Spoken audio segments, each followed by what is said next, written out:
Bonjour, je suis Gonzalo Sotso, je suis professeur de droit privé à la fac de droit de l'Université nationale du littoral en Argentine.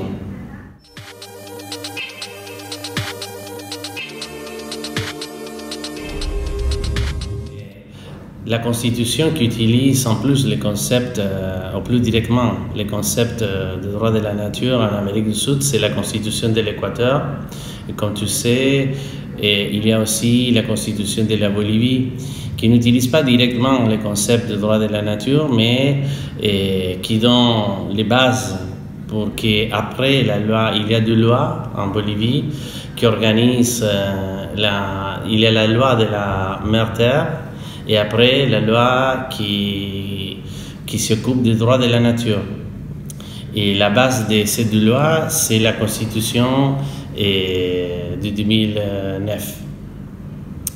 Et je pense que c'est un essai très, très important pour refaire, premièrement, à partir de l'idée de bon vivre, l'idée de développement. En réalité, ce n'est pas l'idée de construire une nouvelle étape de développement, sinon d'organiser une alternative au développement. L'idée de bon vivre, c'est un peu ça. Au niveau des droits, ça donne un résultat très important parce que ça signifie qu'il faut organiser aussi les droits de la nature, qui sont sont des droits parallèles aux droits de l'homme. Alors il y a deux branches de droits, si tu veux, les droits de l'homme et les droits de la nature dans ces constitutions. Il y a une justice qui c'est la justice des hommes, si tu veux, et la justice écologique pour protéger les droits de la nature. Et alors, la première réflexion que j'ai, c'est que ça c'est un essai très, très intéressant et très courageux. Mais c'est un défi énorme de la part du droit, parce qu'organiser ça techniquement au niveau du droit, c'est compliqué, c'est vraiment compliqué parce qu'on a, comme tu sais aussi, on a les droits que tous connaissons, et ça veut dire qu'il faut organiser ça avec les outils que nous avons déjà.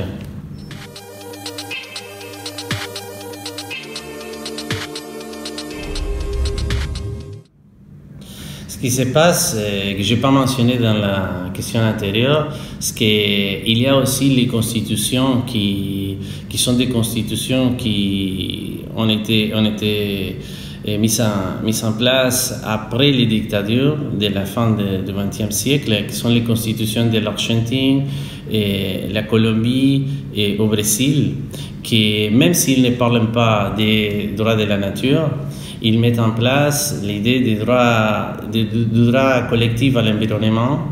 Et récemment, la Cour constitutionnelle de l'Argentine et la Cour constitutionnelle de la Colombie ils ont fait sortir des arrêts dans lesquels ils mettent un peu l'idée, commencent avec l'idée de la protection des écosystèmes et pour faire ça, ils donnent des droits aux écosystèmes.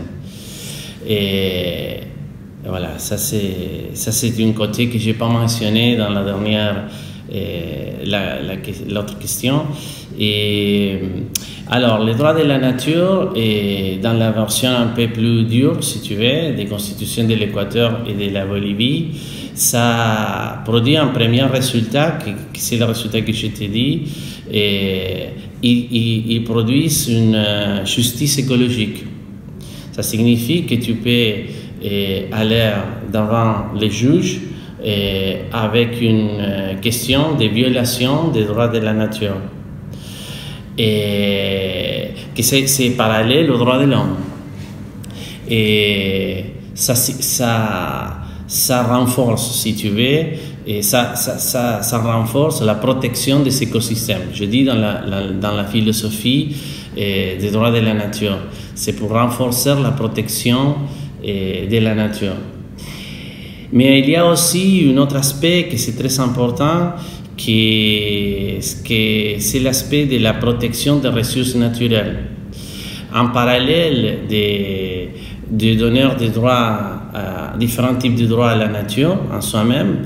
Il y a l'idée de produire un certain type de démarchandisation des ressources naturelles. C'est un peu compliqué d'expliquer en 2 minutes, mais c'est réorganiser la propriété des ressources naturelles sur la base de dire la propriété des ressources naturelles appartient au peuple, au peuple bolivien par exemple. Il y a certaines clauses dans ce type de constitution qui empêchent la privatisation, si tu veux, de l'exploitation des ressources naturelles. C'est très important parce que ça, c'est une réforme, ça fait pas partie de la protection de l'environnement et des écosystèmes. Ça fait partie d'une nouvelle idée par rapport aux ressources naturelles, à l'exploitation des ressources naturelles et pour essayer d'éviter la surexploitation des ressources naturelles. C'est un aspect très important aussi qui est complémentaire du premier aspect de la justice écologique.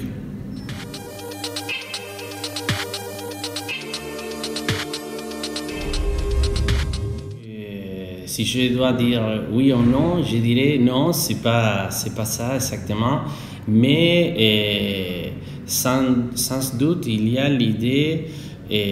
Premièrement, les droits des peuples autochtones, ils sont très présents dans les deux constitutions, l'Équateur et la Bolivie, mais dans le sens qu'ils sont des constitutions qui ont été faites par les peuples autochtones, parmi les autres mouvements et organisations. Mais on peut dire que ce sont des constitutions qui ont été faites à partir de la cosmovision des peuples autochtones. La cosmovision. Alors, dans les côtés des constitutions comme la constitution de l'Argentine, le Brésil ou la Colombie, les droits des peuples autochtones, c'est très présent. Tu vois? Mais à mon avis, on peut pas dire qu'à la fin, les droits de la nature, si j'ai bien compris ta question, on peut relire les droits de la nature comme une façon de donner les droits aux peuples autochtones à avoir accès à ses propres ressources naturelles. Mais bien sûr qu'il y a la préoccupation dans la constitution de la Bolivie, je pense surtout, pour maintenir un contrôle et un pouvoir un pouvoir de décision sur les ressources naturelles. Je crois que ça c'est important. C'est une idée qui est très présente fortement. Mais il y a aussi l'autre côté que j'ai mentionné des droits de la nature, que c'est la protection des écosystèmes.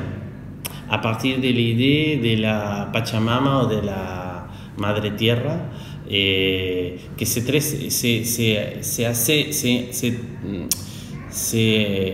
important, de la même manière que la question que je viens de mentionner sur des ressources naturelles. Et pour ça, il y a, à mon avis, dans l'idée des droits de la nature aussi un effort qu'on va voir si ça arrive à changer les choses réellement, mais il y a un effort intellectuel pour trouver une sortie à l'idée de développement durable et à l'idée, ou à l'insuffisance de l'idée de développement durable pour protéger la nature, et à l'idée que les droits de l'environnement, c'est suffisant aussi pour protéger la nature. Et pour ça, l'autre côté, le côté renforcer la protection des écosystèmes, dans l'idée, dans la volonté de ce type de constitution est très présent. Tu le retrouves aussi dans l'autre groupe de constitutions que je viens de te mentionner, Colombie, Brésil et l'Argentine, parce que là aussi, il y a l'idée de concevoir les droits de l'environnement comme des droits collectifs, des droits qui sont collectifs et qu'on protège collectivement, et qui sont des droits précédents aux droits individuels. Pour ça, dans les deux groupes de constitutions, tu retrouves l'idée d'améliorer les niveaux de protection des biens naturels, de la nature en gros. Et pour ça, ma réponse, c'est un peu négatif de ce point de vue.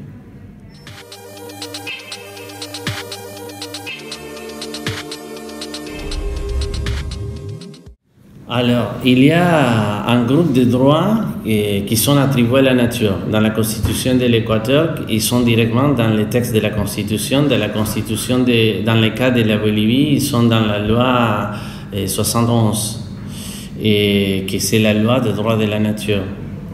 Et c'est une liste de droits qui sont à peu près les mêmes. Et là, tu retrouves les droits à la vie, les droits à l'équilibre, à la subsistance, et à pas s'être endommagé, voilà, différents droits qui sont attribués là. Et quand on parle des constitutions, comme la constitution, les groupes de constitutions, Colombie, Brésil, Argentine, là, on a un seul droit, qui c'est le droit collectif à l'environnement. Et là, il n'y a pas une description de quels sont les droits. C'est un seul droit, il n'y a pas une description interne, si tu veux. Il n'y a pas une fragmentation interne, c'est un seul droit, que c'est un droit collectif. Alors, ça c'est la première partie. La deuxième partie, quel est le régime juridique. Dans le cas de la Constitution de l'Équateur et de la Bolivie, comme je pense que j'ai mentionné déjà, il y a deux groupes de droits. Et il y a les droits de l'homme et les droits de la nature. Il y a un parallélisme entre les droits. Et même si, par exemple, dans le cas de la Constitution de l'Équateur, parfois il dit, pas de manière très précise, que les droits de la nature ils sont plus fondateurs que les droits de l'homme. Mais c'est pas très précis ça. Et ça veut dire qu'il n'y a pas une hiérarchie entre les deux groupes de droits qui est établie du départ. Dans le cas des constitutions de l'Argentine, l'Équateur et la Colombie, les droits collectifs à l'environnement, c'est un droit précédent. Et on appelle ça les droits de l'homme de troisième génération. Ils sont précédents aux droits économiques et culturels et aux droits individuels comme la propriété, la liberté individuelle. Et on dit, dans le cas du Brésil, de l'Argentine, qu'ils sont précédents, tu vois, les droits à la culture, qu'on vient collective, et à la nature qu'on vient collective, ils sont précédents à tous les autres droits. Alors, dans le cas de ces constitutions, les droits de l'environnement et la culture, dans le cas de notre tribune, la Cour constitutionnelle les cours constitutionnels de ces pays, ils utilisent les droits collectifs en faisant un jugement de conciliation avec les droits individuels ou les droits de deuxième génération, les droits, par exemple, les droits économiques ou culturels, et ils font un jugement de pondération. Et pour faire le jugement de pondération, ils utilisent un principe que c'est le principe de précédence. Ça veut dire qu'au début, il faut commencer pour penser que le droit à l'environnement, il a plus de poids que les autres droits. Mais ça c'est pour commencer le raisonnement. Dans le cas, c'est pas pour finir le raisonnement. Et ils vont mettre les arguments et probablement ça, finalement, le résultat final soit différent de ce qu'on a trouvé dans les points de départ, dans lesquels on a pensé, voilà, c'est premièrement la nature et après les autres droits. Dans le cas de la constitution de l'Équateur et la Bolivie, on ne trouve pas une une règle de pondération ou pour faire les balancing entre les deux groupes de droits. Et pour ça, je crois que l'idée là, c'est différent, c'est penser qu'il y a certains types de conflits qui vont aller à la justice écologique, ça veut dire dans lesquels on va juger s'il y a un préjudice ou il y a une violation des droits de la nature, et des autres types de conflits dans lesquels on va penser, on va discuter en tout cas s'il y a une violation d'un droit de l'homme. Mais je ne sais pas exactement si on peut dire qu'il y a un mécanisme pour trouver une certaine équalisation entre les deux groupes de droits. Je ne crois pas vraiment. Et alors, pour la mise en œuvre des droits de la nature, les pays comme l'Équateur, la Colombie, ils ont créé des institutions pour défendre la nature. Et c'est les défenseurs de la nature qui font ça en Équateur et en Bolivie, et il y a des autres institutions, et ça veut dire qu'il y a tout un groupe d'institutions. C'est ce que je veux dire, qu'il y a un groupe d'institutions qui ont pour charge de mettre en œuvre l'exercice de ce type de droits. Dans le cas de l'Argentine, le Brésil, la Colombie, mais surtout le cas, je pense dans le cas du Brésil et l'Argentine, c'est un peu différent. Il y a un pouvoir d'agir que la Constitution donne à différentes organisations pour agir, pour défendre les droits à l'environnement. Et c'est un pouvoir d'agir très étendu, tu vois, parce qu'il y a les citoyens qui peuvent agir, les ministères publics, les ombudsman, les associations de l'environnement, c'est très étendu. Alors, dans le cas du Brésil, c'est plutôt, à mon avis, le ministère public qui a poussé avant la défense des droits de l'environnement. Dans le cas de l'Argentine, c'est plutôt les associations qui ont fait ça. Et l'expérience d'application dans le cas de la Colombie et l'Équateur, c'est plus court, hein, par les dates des constitutions, tu vois. Et la loi, on pense, il faut penser que la loi, les constitutions sont 2008-2009, et dans le cas de la Bolivie, la loi de la mer-terre et des droits de la nature sont de 2010-2012. C'est-à-dire que c'est le temps pour faire une évaluation de quel est le niveau d'application, il faut, à mon avis, il faut un délai un peu plus long. Et l'expérience d'application dans le cas de cette autre constitution, c'est plus large parce que il y a beaucoup plus de temps d'application de ce type de choses. On peut évaluer, je pense, tranquillement ce qu'on fait déjà dans le cas du Brésil, l'Argentine, la Colombie.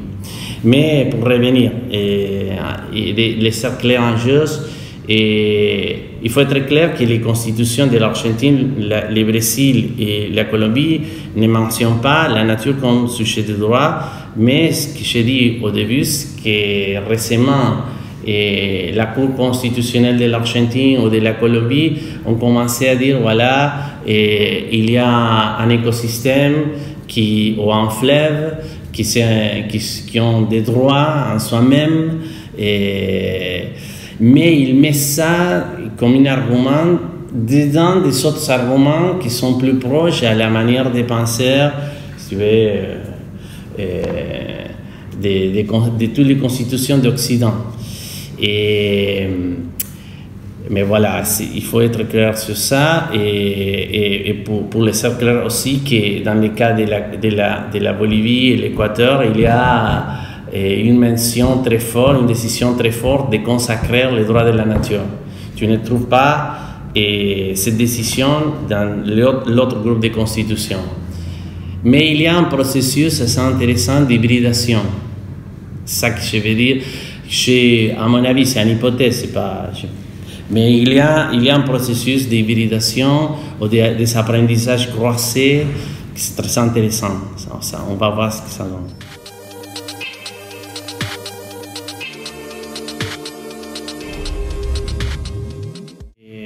Voilà, je pense que si je pense la réponse depuis mon pays, par exemple depuis l'Argentine, que comme j'expliquais, on n'a pas les droits de la nature, mais on a cet style de droit de l'environnement basé sur les droits collectifs. Je pense que l'idée des droits de la nature, ça peut renforcer un peu la découverte de l'importance des équilibres des écosystèmes. Ce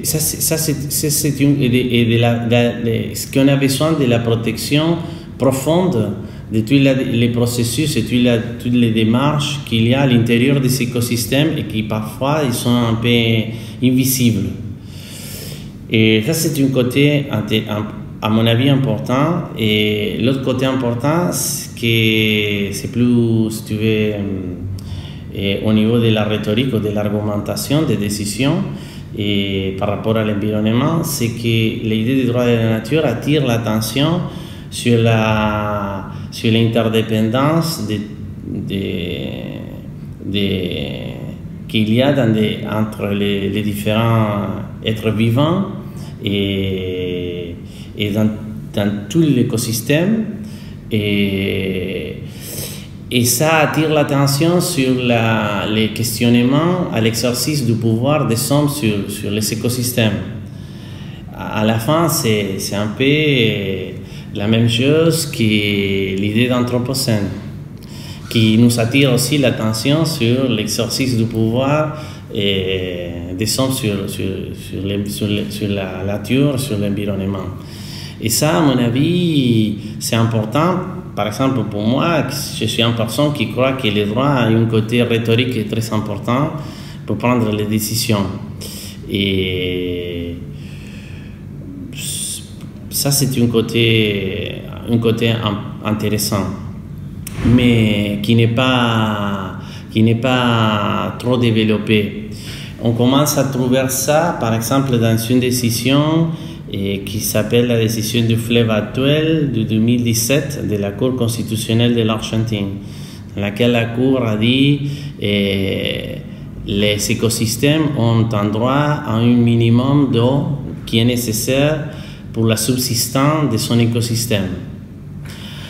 Voilà, et la Cour a dit ça, mais dans le contexte d'un pays fédéral dans lequel il faut passer d'un fédéralisme un peu d'opposition à un fédéralisme de coopération, de concertation entre les différentes provinces.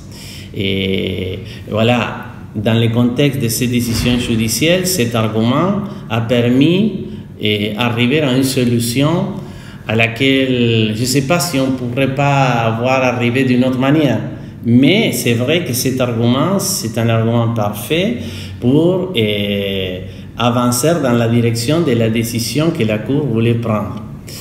Et c'est pour mettre un exemple. Et alors, après, à mon avis, ce qui manque pour mettre en œuvre les droits, dans le cas, par exemple, des pays qui ont consacré les droits de la nature, ce qui manque, c'est les institutions et on peut dire les capabilities pour mettre en œuvre réellement les droits de la nature. Et tu ne peux pas développer les droits de la nature si tu n'as pas suffisamment développé toutes les institutions qu'il faut pour faire ça. Par exemple, en allant pour retourner au cas du Brésil ou de l'Argentine, sans les ministères publics spécialisés dans le domaine de l'environnement du Brésil, avec toute la capacité qu'ils ont, aurait été impossible de développer les actions judiciaires par rapport à l'environnement qu'ils ont développées. Dans le cas de l'Argentine, les associations, ils ont développé une capacité très forte pour poser des questions devant les juges et pour protéger l'environnement. Ils sont les moteurs en Argentine, les associations de protection de l'environnement. Donc finalement, c'est la même chose pour les autres pays. Il faut développer des institutions pour faire ça. Et sinon, ça ça marche pas. Les droits ne dépendent pas seulement de consacrer les droits, c'est un peu ça. Et, une norme secondaire. On dépend aussi des institutions, des procédures et finalement des juges, fonctionnaires, avocats, tu vois, qui mettent en œuvre ça. Et mais à mon avis, ça c'est normal. C'est comme toujours. Tu as premièrement, si tu veux, les utiles, et après tu développes la culture. C'est pas développer une culture juridique et former une vraie culture juridique autour d'une idée comme l'idée des droits de la nature, la protection profonde d'équilibre des écosystèmes, ça a besoin aussi d'une culture et d'une technique juridique qui permet de faire ça, et des institutions qui te permettent de mettre en œuvre ça. Et si on fait les parallèles, ce qu'on est arrivé à faire avec l'amparo collectif en Argentine ou dans le cas du Brésil, ça veut dire que c'est une action judiciaire qui nous a permis vraiment dans les derniers 20 ans de mettre en œuvre l'idée d'un droit collectif à l'environnement. Mais on a développé finalement une culture de l'amparo collectif. Hein? C'est un outil qu'on connaît très bien, qu'on a beaucoup développé. Alors, il faut faire les mêmes exercices avec les droits de la nature. Et après, il y a les expériences croisées que je t'ai mentionnées. Ça, c'est intéressant aussi. Et on peut probablement faire passer les choses, tu vois, et d'un côté à l'autre, et faire des apprentissages un peu croisés. Et comme dans les petits exemples du fleuve actuel.